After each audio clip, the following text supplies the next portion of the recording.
Phil. Welcome back to the show. I'm here with Sky Jatani. Hi, Phil. And Christian. Wow, Christian. I look different this week, don't I? What's become of you? That's why she's been gone a That while. must have been quite a trip. Yeah. This is not Christian Taylor. This is Drew Dyck, who is a co-worker of Sky Jatani. Right? That's right. Is that fair to say? What's your title?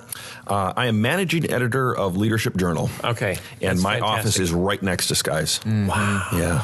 That's crazy. It's an He honor. is also an author of the book Generation Ex-Christian. Why Young Adults Are Leaving the Church, the Faith. Not just the church, the faith. And how to bring them back. With an image of a broken Kit Kat bar on the bottom, which symbolizes the exodus from the church. I need to sing the theme song. Do you have a request for a character? Because you're new here. Do you know VeggieTales very much? Or what's Not in as the well Bible? as I should. You grew up, Drew grew up in Canada. Yeah. Where the veggies We had VeggieTales. They froze in the snow. That's right. They were there, though. What's your favorite character? Do you have a favorite character? Uh-oh. No, You have a favorite. You can't even I'm think sorry. of a character. You can't even Yeah. think of Wait, a how old are you? character. Do you mind me asking? I just turned 36. So he didn't Yeah. really grow up with VeggieTales. Yeah. No, Nope. okay. Yeah. I didn't either, No, right? So, you yeah. didn't either. Well, My nephews and nieces are Great. rabid fans. So. I guess I'm just not going to sing the theme song at all because we got nothing. I think you got a We got request nothing. online this week, didn't you? Yeah. Oh, yeah. It was something very obscure. Well, they all are Forget now. What's left? Hey, it's a podcast. What do you know? Hey, it's a podcast. So there's no character singing today. Hey, it's a podcast. So Lyndon here. The Phil Vischer podcast starts right here. We'll talk to Sky and Drew. Was it Andrew or just Drew? Just Drew. Just Drew. Plain old Drew. Yep. Okay. And, Like on your birth certificate? Yeah. Wow. and Yeah. we'll talk to Sky and Drew Dyck too. And we've got a guest, and his name is also Drew Dyck too. Hey, it's a podcast. So Lyndon here. The Phil Vischer podcast starts right here. The Phil Vischer podcast starts right here. So you're just Drew. Just Drew. I was supposed to be Darla. That would have been weird. Yeah. With the beard. Yeah. And because I have 3 older brothers, my mom was really hoping for a girl. What are your brothers' names? David, Darren, Danny. Oh, there we go. Yeah, see, so It's they were one on of those cute It had families. to be. Did you all had to dress be alike? D. Yeah, actually, there was a time. Did you sing together? Did she Some make horrible- any yeah, of your clothes? We sang. Did she We make sang. any of your clothes? No, she didn't make the clothes. She Because wasn't my that kind of mom but- made clothes for me and my Yeah. brother and sister. We had Wow. some matching outfits that she made. Wow, That's yeah. impressive. There's a family photo. And now you that dress could puppets. Prove that. I don't really dress puppets. I'm not very good at cloth. But and I don't dress them the same when I do dress them. So we want to talk about Drew's book because you know the comedian Andy Dyck, right? No, You don't? You don't know No. Andy Dyck? no. Okay, he's the voice of. Maybe we're related. If you've ever seen, well, it's D-I-C-K, not Oh, D-Y. So okay. but maybe they changed it at some point. Could be. Because yours was Van Dyck. Or That's right, Van Dyke or Dyke back something. in the day. He's the voice of the rabbit in Hoodwinked. If you ever saw okay. Hoodwinked, Okay. he's the you better be fearing the ears. He's that guy. Okay. And that's his natural voice, and he's quite funny. So, because if you were Andrew, shortened to Drew, then you would both be Andy Dyck, and that would be nuts. We get confused online. I know. Which would You'd be a have bad a huge thing. Yeah. Twitter following Yeah. by accident. Yeah. So we're going to talk about Drew's book. There wasn't a ton of news today, although Drew had something interesting that he learned about atheists this week. And can you cite the source of this? Do you Oh. remember where it was? I can't. I could look it up. Unfortunately, yeah, it's easy to I'm find. going to look it up while you're talking because this is If you fascinating. Google sweaty atheists, it'll probably come up. It's a little odd. I don't know what'll come up, but anyway, apparently there was I a wanna study Google that. where they hooked up wires and things that take your heartbeat and blood pressure to atheists, and then asked them to invite God's judgment upon themselves, and it caused them a lot of physiological distress, apparently, more than when they did it for like a fictitious character.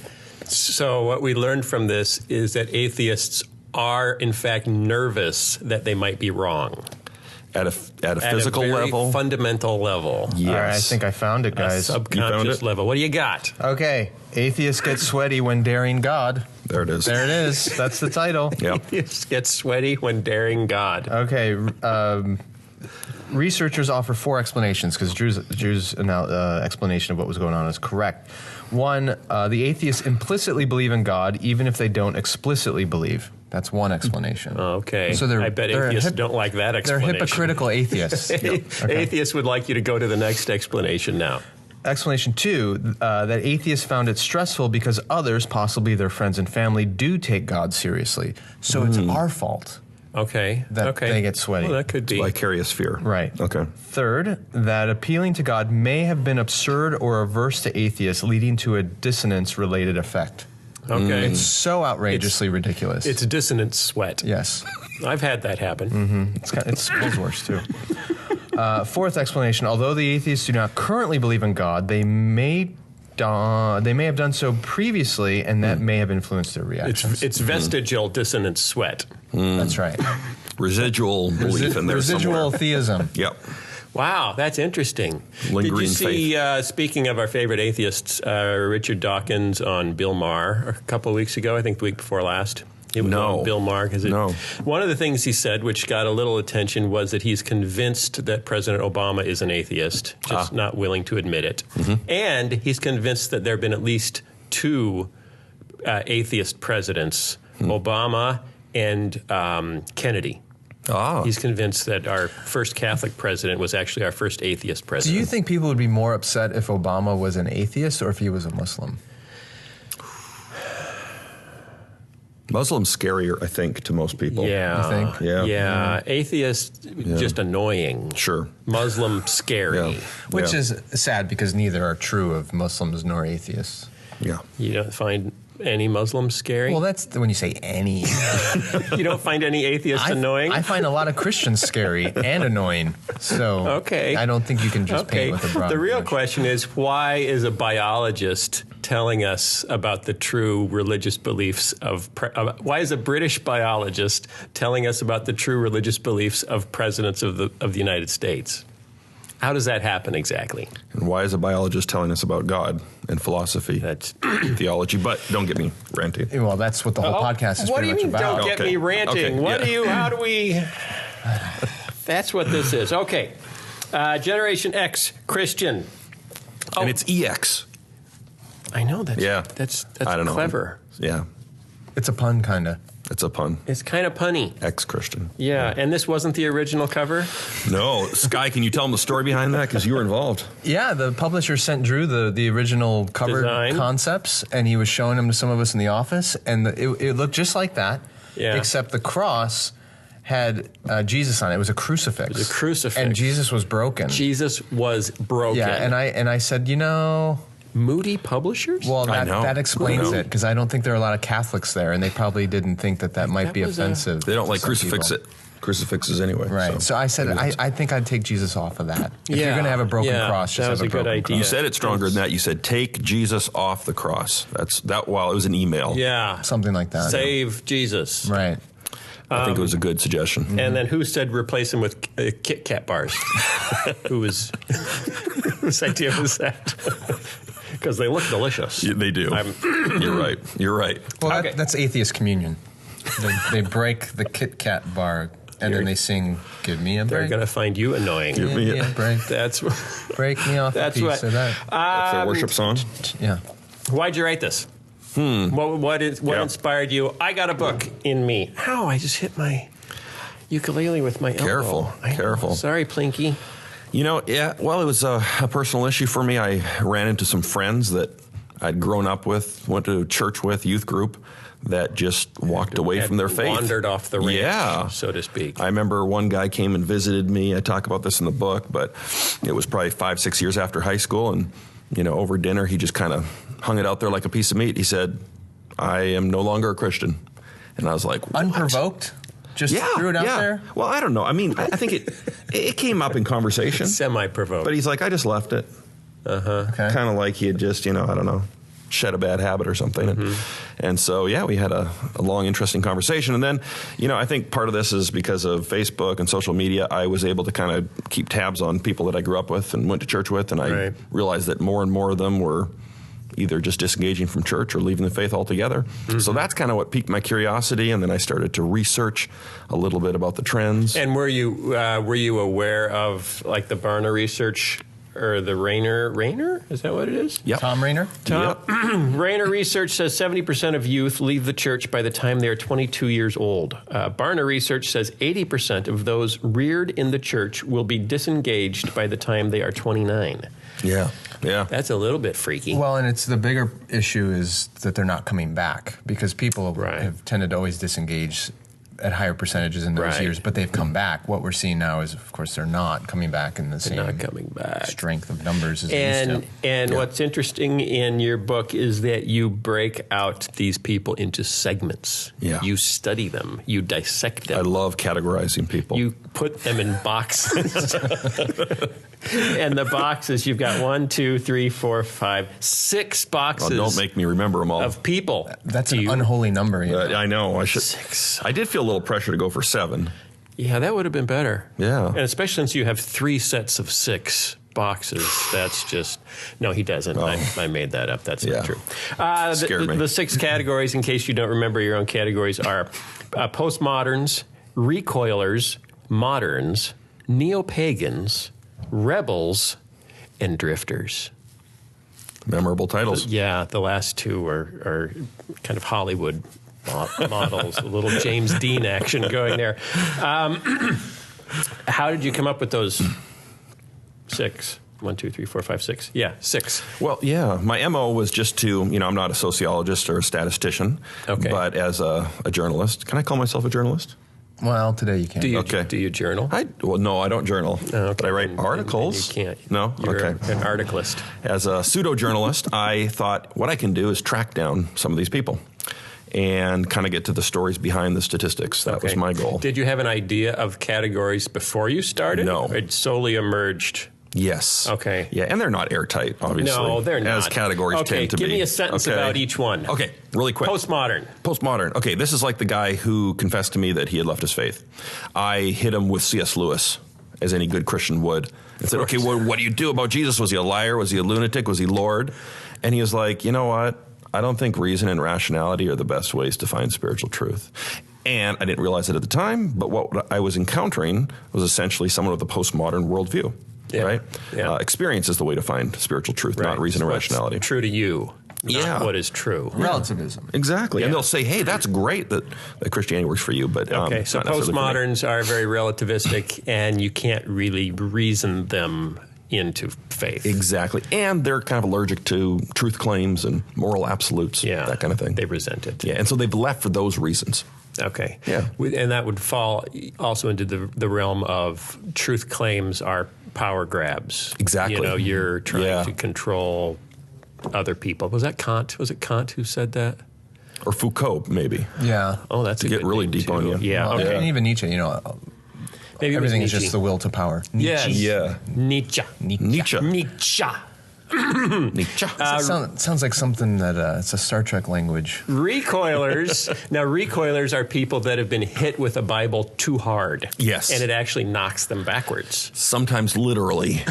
Yeah. No, I talk to a lot of people like this. These about are just pain. Yeah, exactly. It's about psychological, emotional distress that they experienced at the hands of a Christian, or it could be a parent or an elder in their church or a pastor that kind of browbeat them from Somebody the who pulpit. was supposed to be good did something very bad to me. And so what happens is that they kind of grow up and God becomes guilty by association and they just push the whole thing away.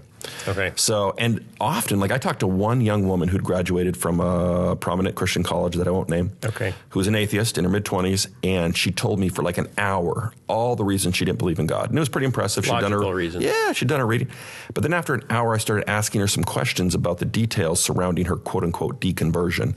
Turns out she'd had this awful experience at her Christian college where she felt betrayed by Christian friends, ostracized from the Christian community. And it was only after that experience that she actually made the decision to leave Then in subsequent years, of course, she built this elaborate case against faith in God. Right. So in those circumstances, I go, what's the root cause here? Right. It was some sort of emotional, relational break. We're only on number 2, and I'm already getting the feeling that I can't just approach all non-believers the same way. Yeah, unfortunately. I'm still looking for some formula that will be good for everyone. Now you give some tips though or advice in the book about in each of these categories, like how to approach them. Okay, moderns. I think we have a better feel for that. It's the angry atheist with a lot of reasons. Precisely. I found a lot of young men fell into this category. They read some Richard Dawkins or Christopher Hitchens, Daniel Dennett, Sam Harris, new atheist kind of folks. Watching Bill Maher. Yeah, exactly. Going to see Irreligulous, whatever his movie was. I can never pronounce that. Religulous, I think, Did you ever see that? I watched the first 10 minutes. And it was a train wreck. Yeah, it was. It was offensive. I love the grandiosity at the end where he says, okay, we're at this threshold. Either religion will die or the human species will die. I don't really as long as we're Bill Maher all that much. Yeah. No, he's an angry white man. He's entertaining, though. He is what he hates. I mean, if you look at it, he hates, Jerry Falwell, he hates Pat Robertson, he hates all these angry white Christians. You must have to avoid mirrors. Wow, that's amazing. Okay, moderns, that's pretty easy. Yeah, sorry, I didn't answer your question. They're like almost the polar opposite of postmoderns. Yeah, okay. They care about reason and rationality, by the way. So the good news is for Christians like me who like apologetics and stuff like that, hey, they want to argue. Yeah. And they care about reasoning. Neo-pagans. That's interesting because it doesn't seem like there should be any of those in a modern world. Yeah, there's been this, freaky resurgence. And you think there's actually enough that it warrants a category? Absolutely. Who'd you meet that fit into this? Oh, man, I met this guy. I'm guessing this wasn't his birth name, but it was Morning Hawk Apollo. That's a good name. Yeah. So and he wasn't Native American. No, he was not. I can't really critique such things. Morning Sky, Chitani. I shouldn't be making fun of anyone. Let he who's without a funny name cast the first stone. Yes, exactly. Phil Vischer! Nothing funny about that. That's right. It's just bland. Okay. Yeah. Anyway, so Wicca, for its fastest growing religion, if you want to call it that, spirituality in the United States, certainly. And does that hold? What percentage of what you would call neo-pagans would call themselves Wiccans? Well, and is there anything beyond Wiccan or Druids? Are there people that just say, "I'm a Druid. I'm not a Wiccan"? Well, most Druids, I think, are Wiccan. would probably identify as Wiccans. It's a pretty broad category. Okay, because we did it. We did a in VeggieTales. Mike wrote a short. We actually had to fill time in a video that ended up too short, and so we did like a 5-minute history of St. Patrick. And in it, Mike kind of threw some jokes at Druid belief, but worshiping pond scum and it's actually a clever video. Yeah, we got letters. We got letters, and the form of the letters was you're making fun of other people's religious belief. Was it coming from Druids? No, it was people who had friends that were Druids. And Mike and I were like, really? Because he kind of thought he was making fun of a dead religion, and that's fair game because it's dead. Sure. But you say one of the things that struck me in that section of the book is that you trace Wiccanism or Wicca. You trace Wicca back to a specific birth in the 20th century. That it's that it's something that is relatively new. It's not as much a rebirth of real old paganism. Yeah, that's a good point. Neo-paganism is probably a misnomer because it's a modern invention. Okay, as one person said, the only religion that England has given to the world. Yeah, and it's from England. Yeah, it was this retired civil servant. I forget his name now, but that kind of headed it up. Was Mr. Wicca. Mr. Wicca. He also started Wikipedia, but that's a different. Yes. And WikiLeaks. Yes. He's a prolific guy. That was his adult diaper line. Sorry. Okay. Yes. Thanks. So a modern sort of thing. Although if you talk to them, they'll say we are the oldest religion, of course, because they herald back to their they go back to the pagan roots, Druids, yes, to the Druids. And it's not and so many Christians look at, covens and people who are self-described witches and say, well, that's Satan worship. And you're saying it's actually not, and they are actually offended at that. Yeah, and I'm not saying it's, spiritually benign. But yeah, and that's something that really irritates them, and rightfully so. They say, Christians talk about how we're worshiping Satan and sacrificing animals on the weekend. We love animals. We worship nature. They taste delicious. They don't eat them. Not all of them. I've had my run-in with some. Really? That eat them? No, but you've had your share of Wiccan interaction? In college, yeah. How'd that go? It was really creepy, actually. Okay. Yeah. Because you told them they were worshiping Satan and they got offended? No, I used to do these... what made it creepy, Sky? I used to do these sort of debates on campus. Yeah. Frat houses or dorms, whatever. And there was a... Because that's how you have fun? Oh, yeah. Friday night. Let's go have a debate. I went to Miami University. Go Red Hawks. And this sounds bizarre, but on the eastern side of campus is Western College. It's just a part of it. Anyway, it's kind of this beautiful wooded, hilly part, and some of the more alternative students would live out there. And so one time I was doing one of these things at a dorm, and there was this guy who was seated in the front row, just stared at me the whole time. Big dude, big beard, and never said a word. Pointy hat? No. Broom? But he was really creepy and just staring at me the whole time. And it was probably the most bizarre debate I'd ever done, because it wasn't that people were taking issue with Christian beliefs or doctrine or history or scripture or anything. Yeah. They actually were saying they could not understand the basic idea of God loving. It was like a cloud over the whole thing. And so afterwards I'm interacting with some students, and I introduced myself to this guy who was sitting there. I still remember his name. His name was Jerry. And Nighthawk? No, yeah. That's so I said, Jerry, what brought you here tonight? And he goes, well, I was here just to make sure you didn't accomplish what you wanted to do. And he didn't say a word the whole night. And I said, well, how'd you do that? And because you didn't say anything. And he goes, well, I'm a witch. Oh, no. I was like, oh, okay. That was you got like a spell on you. Yeah, it was kind of creepy. You got a spell on me. There's some of those folks out there. That is kind of creepy. And you think that's a significant enough. Well, I mean, one thing I think that you said in the book that you've observed is part of it is a reaction to modernism. Exactly. In saying, no, we want a world with magic in it. Sure. Stop saying there's nothing behind the curtain. Yeah. We reject, and one interesting conversation is why have they rejected the Christian narrative of what's behind the curtain? They want something behind the curtain. Yep.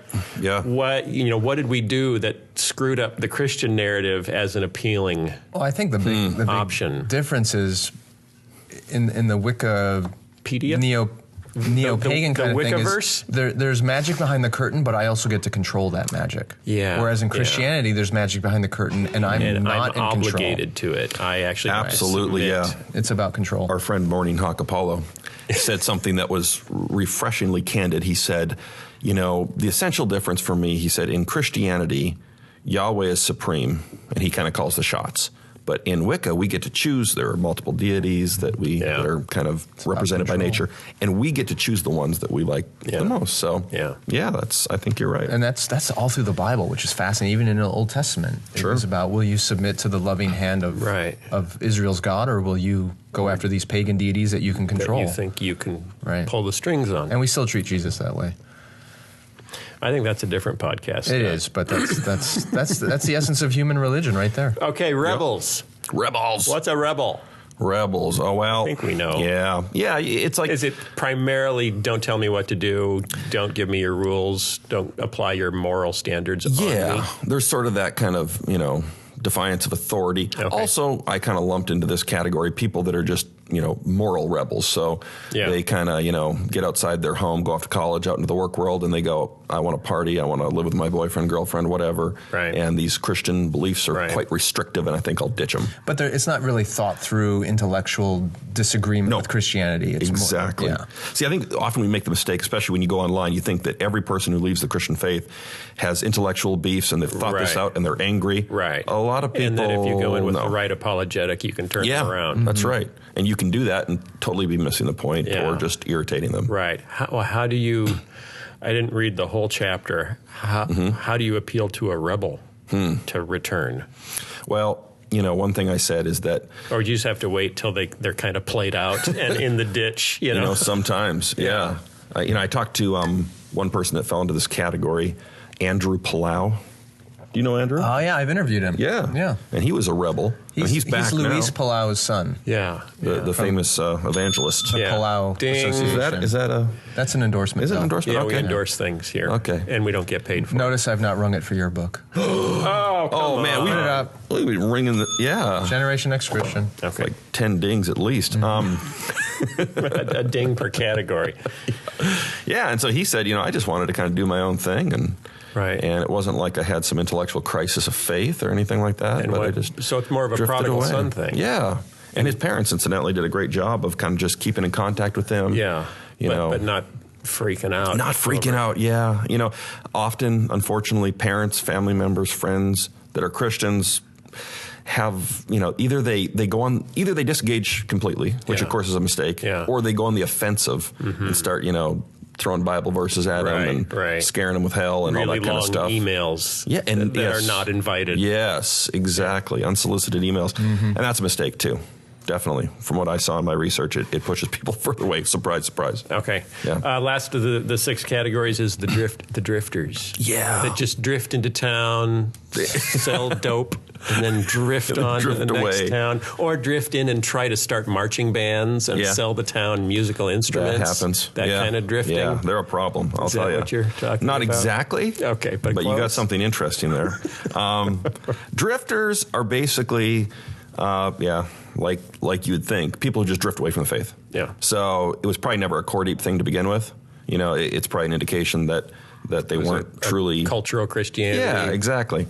And then once they get outside that culture, they just drift away. And I'm not saying, they're not saved. I don't know. But over time, they're not going to church. They're not reading their Bible. They're not praying. They're, for all intents and purposes, sociologically speaking, not Christians. That was a big factor in Kara Powell's research. We talked about Kara Powell last time. Who? Kara Powell from the Fuller Youth Institute at Fuller Seminary. Okay. So she did all this research about young people. She's got numbers and hard research to back up Drew's anecdotal stuff.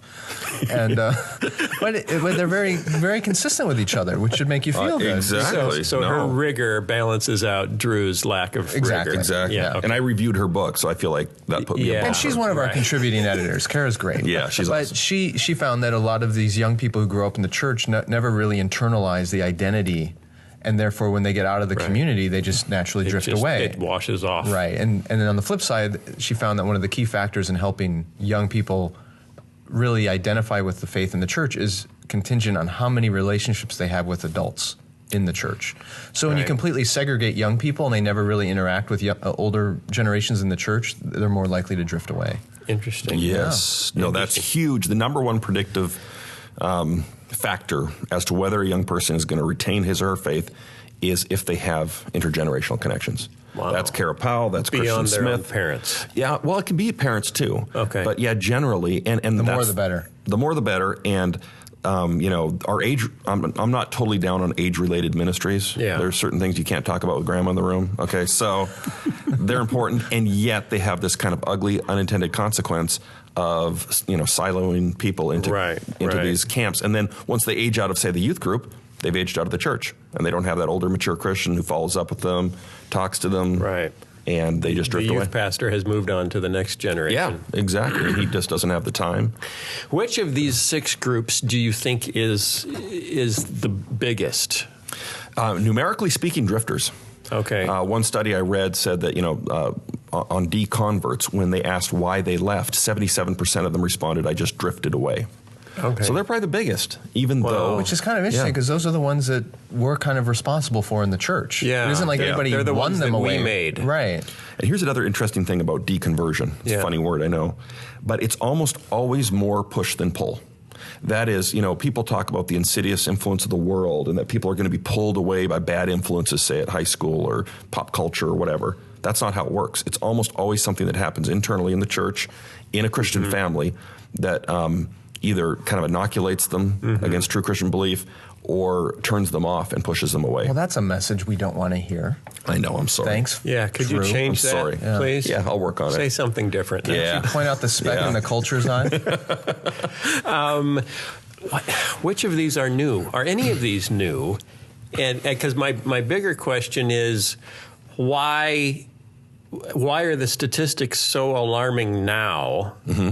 And which dynamic is new that is creating, much greater walkaway than 50, 70, 100 years ago? Well, certainly things like postmodern thought. Postmodernism is new. Okay. Relatively new. Kind of ish. Wicca is new and growing like a baby cub. And extremely old at the same time. Exactly. There you go, if you ask them. Yeah, Stonehenge and just started last week. So those things are new. But I just think, there's been a tectonic shift of the culture, right? Yeah. So past generations, even if you walked away, like Sky was saying, for a season, you're apt to come back when you hit those sociological milestones like having kids, right. Settling down. You kind of return to the church. Going to prison. Yeah, exactly. You seek out a chaplain. Milestones in life. Yeah, exactly. Is it also the fact that being a non-Christian or being an atheist no longer has a stigma? Yes. Yeah, and so there's not that kind of expectation that religion is something that good people engage in. Right. Okay? Right. And so I think that we've good without God. Right. Yes, and we've seen that with the Pew Research Forum studies into non-religion. I guess that's an endorsement. They're a good foundation. Mm-hmm. Anyway, but in the less than 3 decades, since 1990, the number of people claiming no religion among 18 to 29-year-olds has tripled. I mean, that's astounding. Wow. But I think part of that is that, people are just more, they more readily admit to not being engaged in religion. Whereas in past generations, you might be like, I want to be considered a good person. Yeah, my mom was Baptist. Yeah, I'm religious. So a lot of it is there's less nominalism. Yeah, that's true. Fewer people who just want to, and that's true of all faiths, not just Christianity, but there's less nominalism, there's less cultural compulsion to show up at church on Sunday and go through the motions. So maybe that's a silver lining. Yeah, that's how you look at it. What should Christian leaders be shocked at? At the numbers that are walking away, or at what it reveals about how poorly we've been passing on the faith potentially all along? Both. And I've had debates with people about how big a problem this is. I am in the camp. I don't want to be an alarmist, but I do think it's a problem when you have these kind of trends. And unfortunately, I think that often we have to take a hard look in the mirror because we've been complicit in this trend. Mm-hmm. Don't you think fewer Christians who are, though strong Christians, is long-term better for the culture than a mass of culturalized Christians who aren't really living the faith? Better to be hot or cold than lukewarm. Come on. Sure. No, I think, like I was saying, that's kind of maybe the silver lining here. Yeah. Is that there won't be as much nominalism, so we'll have a smaller, purer core, if you want to, talk about it in those terms. And here's something this is where I think the church has really dropped the ball. And I know I'm going to sound old-fashioned here, but I heard one Christian college professor talking, and he said, when I asked my incoming freshmen questions about, say, the Trinity, 95% of them answer in classical heresies. So, well, which isn't surprising. I think if you ask, any Christians of any age, they might do the same. But what it means to me, somewhere along the line, in youth ministry in particular, we bought the lie that we can adopt some business principles, attract young people in through a door on a Friday night or even a Sunday morning, keep them entertained, and if they have a good time at church, they'll stick with the church. And now we're reaping the consequences of that because they go off to college, out into the real world. They don't know why they believe what they believe. They know nothing about the Bible, let alone church history. And when all of a sudden, oh my goodness, a professor gets in front of them, smartest person they've ever encountered, and is making fun of Christianity and belittling their beliefs, they have a very fragile faith. Which is why they should all be watching What's in the Bible. Absolutely. Amen. And listening to the Phil Vischer podcast. Oh, you And guys. if they heard my sermon last week on the Trinity, they would not fall into those heresies. Yes. And if they read Drew's book, they would know which box they're in as they're walking That's away. right. Which just might irritate them, but It might irritate them or make them sweaty if they're atheists. yeah. I've had some parents say, "Oh, my kid walked away from the faith, should he or she read your book? And I say, no, it's not for them. I'm talking about them. It's inside baseball. It's for the parents. It's for the parents. It's for the, and what are people supposed to do with this? Here's the question. Is this about, on one hand, it almost seems like a playbook for individuals to try to know who they're talking to and how to reach out to them. But on the other hand, is it more an incrimination of us collectively in what we've set up that allows so many to not get it? Which is this? I'd say the first. A playbook or an incrimination? More of a playbook. I do talk about where, as the church, and I'm pointing to myself, I've been a youth pastor. It's hard. And so, so it's a bit of an indictment of the way we've done church, I think, but hopefully it's productive because, like Sky was saying, I do provide strategies for people. If a loved one falls into one of these camps, maybe they can approach them better. Because I talked to some parents who, honestly, it was just horrifying to hear the interactions they were having with their grown children about this. Yeah. They'd say, my son's a Satanist, and I go, wow, really? What does that mean? And then you'd find out that he's kind of a garden variety pluralist. Vegetarian. Yeah, exactly. Lives in Seattle and likes Jesus and Buddha, and he's a Satanist. So I imagine some of those conversations going very, very poorly. And Thanksgiving dinners. Yeah. Kids not showing up. Which is coming up this week. People will be watching this right before they go home with their families. And, I know. And so you need to read Drew's book before Thanksgiving, so you know how to interact with your cousin who just wandered off the farm, and put him in a category. Tell him what category he's in. No. And then read to him the 5 steps of returning from his apostasy on page 96. Did I get that right? Just about, yeah. What about, so that's an individual response. What's a collective response? What's a corporate response to individuals just spinning off in different patterns? Yeah, well, if I had my druthers and I could come into a church and say, this is how you need to change things. Yeah. Pair up older, mature Christians with teenagers. Oh. I mean, and I don't know, you don't want to do it like totally artificially. It is scary, because older people think, oh, we need like the hip youth pastor with skinny jeans to talk to the kids. But I've found, at least, that young people don't really care. They just want someone who cares about them, no matter how unhip they are. And then if that person, remains part of that kid's life. And incidentally, when it comes to this topic, the old adage is true: an ounce of prevention is worth a pound of cure. Yeah. So there's the side of, hey, let's go talk to prodigals, and that's a valuable ministry. And yet, if we can retain young people to begin with, I think that's a better option. It's much easier to retain than to retrain. Yes. I'm going to use that. Thank you.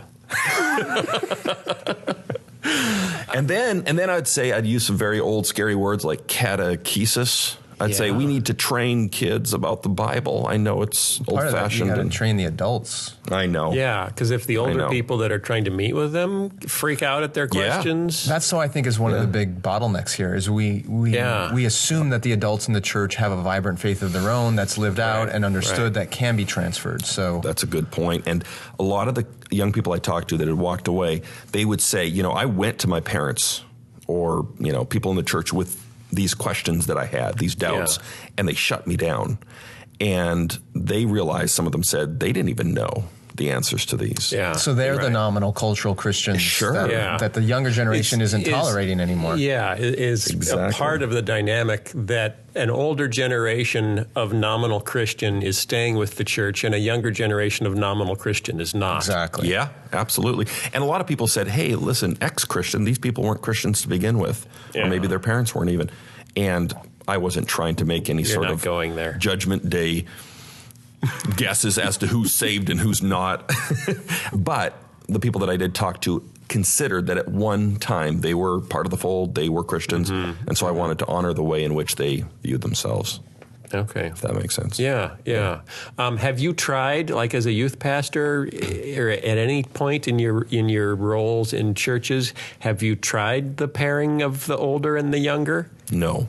Okay. I was 22 when I was a youth pastor. Yeah, and it lasted That's my excuse. for 6 months? It was an inner city church, and most of what I did involved snatching cigarettes out of their hands and trying to stop them from making out. Slapping them? Yeah, it was. No, I never slapping. I never resorted to physical violence. Oh, that's good. Yeah, that probably improves your witness. Yeah, but I did try to teach them the Bible. Okay. Yeah, and so who knows? How did it go? You know, it was kids. They have Did short attention spans. Did but it make you think it's possible? Yeah. Okay. And incredibly to me, you know, I've followed up with some of them, and some of them are away from the faith. Yeah. Some of the ones that I thought were least likely to stick it out have actually come around. So that's been encouraging. So that leads to the grace piece and all of this. So about a year ago, a little less than a year ago, I was in New York City gathering with some other kind of leader-type people of my generation, and we had dinner one night, and we spent the whole night just sharing our stories of coming to faith. And then the next morning, we got together again, and one of the older folks who was with us had been taking notes during the conversation, and he wanted to share some themes that he had picked up in hearing all of our stories. And one of the two themes that came up is that as each of us shared our stories, nobody talked about the church. Wow. So nobody mentioned the church or the corporate thing as being critical in their coming to faith, which was interesting. There were 9 of us. Yeah. And then the second thing was none of us came from Pentecostal or charismatic backgrounds, but all of us identified some kind of inexplicable encounter with God kind of Something moment. supernatural. Yes, that was a turning point in our faith, which nobody could have predicted or prescribed. It just happened. So when we came away thinking, wow, that's kind of both encouraging and scary at the same time, because it means we have so little control, or at least less than we may think. Institutional control, or even impact. And yet it's not an excuse not to do what we're called to do with our young people. I'm wondering if, and I don't know if there have been any, I think it would be a longitudinal study, but I'm wondering if there's a relationship between likelihood to walk away and church's acknowledgement or participation in supernatural. So are you more likely to walk away if the experience is just kind of a modernistic, moralistic versus, kids in Pentecostal charismatic traditions who have had supernatural experience or seen supernatural experience as part of the institutional church? Is there a change in their response? That what would do you be got? Fascinating. Go. I'll make up a study. No, but no, that you're right. That would be interesting, because I think, what we're talking about, there has to be that kind of heart transformation or that moment of supernatural encounter. Yeah. However, different denominations of Christianity describe that. Right. But that's not enough, in my opinion. There has to be some education that takes place. Yeah. Because if you just have an experience and go off into the world, you are going to, your faith is going to come under fire. And then if you don't have that grounding in the faith, you don't understand the core doctrines of the Christian faith and the Bible, you're in trouble. Well, because one of the things, I think it may have been with Ethan Hawke, Sky Apollo, whatever it is, in your book, that what convinced him of the truth of his new belief was another Wiccan basically prophesying about him. Yeah. Saying, I am interfacing with a goddess of some kind, and he is giving me, it is giving me information about you. Wah. He just had access to his Twitter feed. Have you seen this video that's been going around?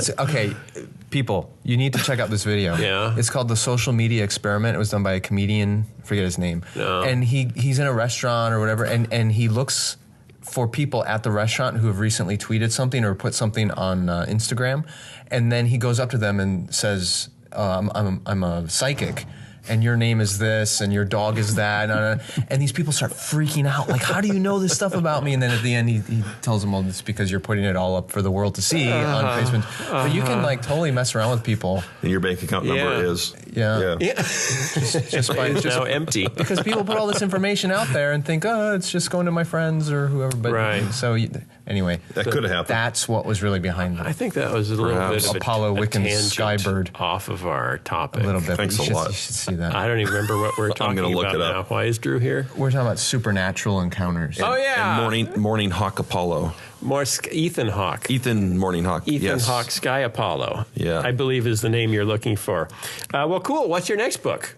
Oh, wow. Well, Are you writing another book? Yeah, I just turned one in. Yeah. Really? Like this week? Yeah, almost like a couple weeks ago. Is Sky helping you not break Jesus on the cover? I gave him advice He on the did, cover yes, again. yeah. Actually. Okay. And it's a big tiger on the cover. Wow. Yeah. A broken it's kinda tiger? Cool. I actually helped him with the title. Tiger made Yeah, out he of did. Kit Kat bars? Not this time. Oh, but okay. What is it? Someone suggested that it be fuzzy. So anyway. Like a That'd be felt cool. touch. Yeah, feel, yeah. like That'd be cool. The scratch and tiger. sniff would be good too. Oh, I don't know. I don't know how tiger tigers smell. Isn't good. No. Anyway, yeah. What's the book? The book, I'm still working on my elevator speech. Okay, so okay. bear with Try me. it out on us. Okay. The book is called Yawning at Tigers. You can't tame God, so stop trying. I didn't come up with the subtitle, but the basic that's good. I think that idea works. is, the basic idea is that as evangelicals anyway, we've lost sight of God's holiness, his otherness, his dangerous qualities, even his wrath. We don't like to talk about that. Right. Not too many worship songs about his wrath. No, surprisingly I know, few. I know. Surprisingly few. It's a travesty.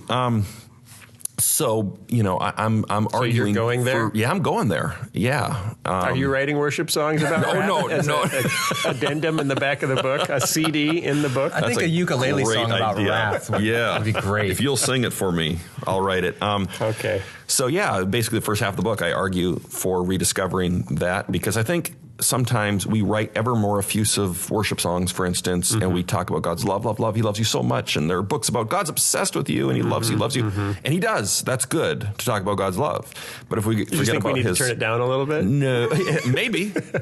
Or- Depends on the audience, right? Yeah, Or because sometimes augment it. the songs that could be to a girl could be to God. Yeah, you know. right. Anyway, maybe I'm Well, just and the way our culture hears that, they're going to interpret it through a certain lens that may not be the biblical idea of God's love. sure. Yeah, and so I don't know if you turn it down, but what I want to do is kind of crank up the holiness aspect. Right. Because a lot of people are like, okay, so God loves me, Jesus loves me, that's great. Who cares? Who's Jesus? Who's God? Yeah, what's right? the point? Why do I need him? Yeah, and if he's not this... Why should I love him? Yeah, and if he's not this great, awesome, holy God, his love doesn't mean as much. Yeah. So, that's Well, that's that the was idea. tricky in what's in the Bible. You failed. You actually flipped it to another Sorry. app. Something is, because like VeggieTales was very simple, aiming at preschoolers. So as God made you special, he loves you very much. God made you special, he loves you very much. That's what we're hitting over and over again. But then you say, okay, now I actually want to walk those kids when they're a couple of years older through the entire Bible. You can't really just live in the love. Sure. Because you have to skip whole books. Yeah. It's like, we just skip Leviticus, skip that, skip Judges, skip that. There's too much bad stuff happening Sure. That's here. because those stories, you never find those in the children's Bibles. No, they make terrible wallpaper borders in nurseries. That's They always skip the part where Although- David cuts off Goliath's head. They always use the Noah story in nurseries, and I thought that's the most horrific story in the whole Bible. not if you tell it cute animals being rescued from a flood. But they never show Because then all it's the Dora the Explorer. corpses and You stuff. look for The baby bloated animals bodies. and rescue them. That's true. Dora the it's the Explorer, animal thing. I get it. and I get it's it. Noah's Ark. Yeah. So it was really tricky to say, okay, how do we introduce these topics to kids? And the focus was love, holiness. You have to hold both of them simultaneously. Yeah, that's good. If you don't hold God's love, then you're scared to death of him. Sure. If you don't hold his holiness, then you're like, thanks, Uncle. Thanks, Oprah. Thanks, Santa. You're not requiring anything of me. You don't understand God, but even more so, you don't understand half the stories in the Bible if you don't understand both the love and the holiness. Yeah. And I'm writing something right now. We're doing a What's in the Bible VBS. We're going to get more criticism for the non-analog bell. We need to get an analog bell. Do they still make them? Yeah, I saw one at the Do they store the other still day, and I have almost bought it, but I couldn't find a matching sombrero. I wanted to get it with a little sombrero on it. Because it's Taco the Bell. Yeah. And I get it. Otherwise, that was the most obtuse reference. Right. Well, I can see where you can't buy a bell without a sombrero, Sky. That makes perfect sense. So I'm doing this VBS, and part of it is for adults, too, because more churches are wanting to do adult and kid VBS in evenings so the whole family can come together, and then the kids go do a track and the adults do a track. So I'm teaching stuff to the adults, and one of the things that I'm trying to teach to adults is how do you talk to your kids about sin and judgment? Because the instinct is just you don't. Yeah, you sure. just love all the way to high school. maybe a little judgment. And so we're trying to explain this, but you can put it in terms that kids understand. You know, when a really mean kid takes something from you, do you want someone stronger to come in and set it right? You know, do you want it to be set right? Do you want the bullies to stop? Which is a justice. It's justice. Right. Yeah, and do you want a God who doesn't want that? You know, do you want a God who wouldn't set things right? And when you put it in those terms, you get away from the notion, because we've turned judgment into judgmental. Yeah. You know, and judgmental is a cultural bad word. You know, judgmental means you look down on people. Do you want a God that looks down on people? Of course not. I don't want a judgmental. Go, wait a minute, that's not what biblical judgment is. It's not looking down on people. It's setting things right. It's putting things the way they should be. I think a lot of people want a just God, and they want a God who's a judge and who's going to condemn evil and wrongdoing, except when it applies to them. Well, sure. And that's the whole point of the gospel. It is, and it's the whole point. You see that in the Old Testament. Can I explain the gospel to you, Scott? Do you know what the gospel? The Old Testament prophets did this all the time, where Amos is a good example. At the beginning of his letter, his book, he's condemning all these nations around Israel for all the terrible things they've done, and then he turns the finger onto God's people and said, but you're actually the worst. You've done it. And so you read it along and you can almost imagine the original audience going, yeah, you stick it to them, God. You stick it to those people and those people. And then when it turns to them, they're like, whoa, wait a minute. Right. And Paul does the same thing in Romans. Yeah. He uses the same exact structure at the beginning of Romans. So we always want the wrath and judgment on our enemies, but as Jesus calls us to look at ourselves and realize, I'm actually what's wrong with the world. Right. And what I'm trying to explain from a kid perspective is you have to start with God's love, because that is God's character. You know, wrath is not God's character, it's God's response. You know, to evil, the difference between his character. So you start with kids on his character.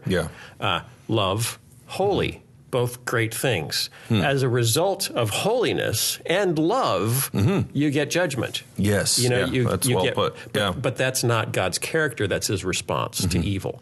And then parents can, you know, I get it. I think I can explain that. And that's the trick, is like, if it's not coming from the parents, kids aren't really going to get it. You know, no matter how many times their Sunday school teacher says it. If parents don't get it, kids don't get it. And if kids don't get it, they're gonna keep wandering off. All right, we're out of time.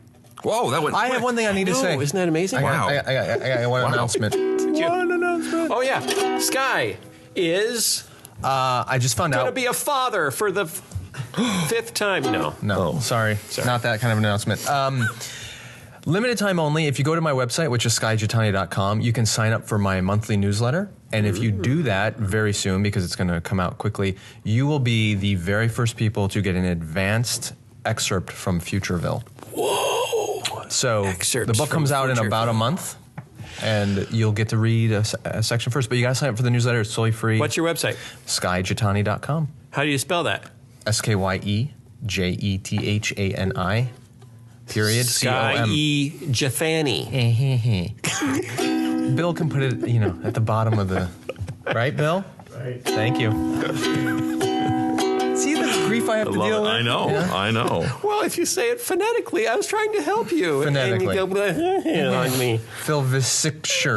Yes, that helps. Vischer. That's Vischer. That's so helpful Vischer. to people, so they Hill. can spell it right. Vischer. Spell it right. What do you want me to sing about? What should I sing about? The 6 types of apostasy? Yes. I'd be very impressed If you could pull that off. If you could pull I that can make off. it around. Yeah. Oh, postmoderns and recoilers and moderns, neo-pagans and rebels and drifters, and that's all. If you put them through a sifter, you'll see that the groups are maybe small or maybe big. The drifters are. Oh, what are we gonna do to bring them back to the faith? Faith is a weird, it seems like it's common and there should be lots of rhymes, but there aren't that many. Safe. Unless you lisp. Maith. What? Maith. Chafe? Chafe. Chafe. It's kind of that's close. That's a cheat. I hate cheats. Oh, what do you do to bring them back to the faith? Wraith. If you send them lots of verses, they're only going to chafe like a chafing dish of theology. and that may need an apology, 'cause they're not gonna come to Thanksgiving if you make them feel bad. Okay, good night. See you next time. Thanks for coming. Thanks for being here, Drew. Thank Hopefully you we for can have having you me. here again. I'm in the neighborhood. Check out his book, Ex-Christian Kit Kat Cross.